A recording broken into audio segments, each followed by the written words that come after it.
Buongiorno e ben ritrovati con l'informazione flash di News Sicilia. Vediamo insieme i titoli più rilevanti della mattina.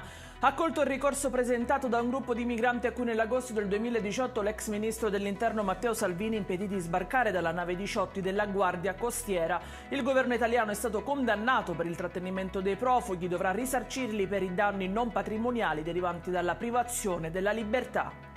A Palermo invece si indaga sulla morte di un collaboratore scolastico precipitato ieri da una palazzina di Piazza Lampada della Fraternità.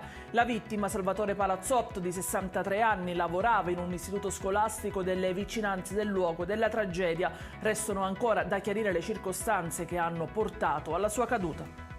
A Catania un'operazione antidroga della Polizia di Stato ha portato al sequestro di 37 kg di cocaina nascosti nel ripostiglio di un'abitazione. A finire in manetta un uomo di 45 anni, scoperto grazie a un'attenta attività investigativa della squadra mobile.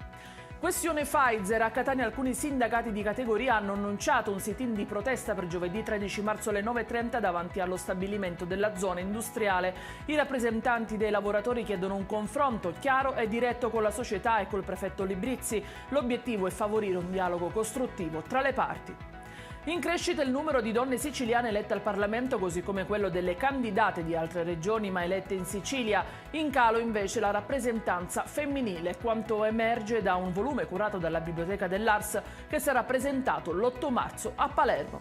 Ed è tutto per questa edizione, vi ricordo che i dettagli su queste notizie li trovate sul nostro sito www.newsicilia.it. Arrivederci e buona giornata.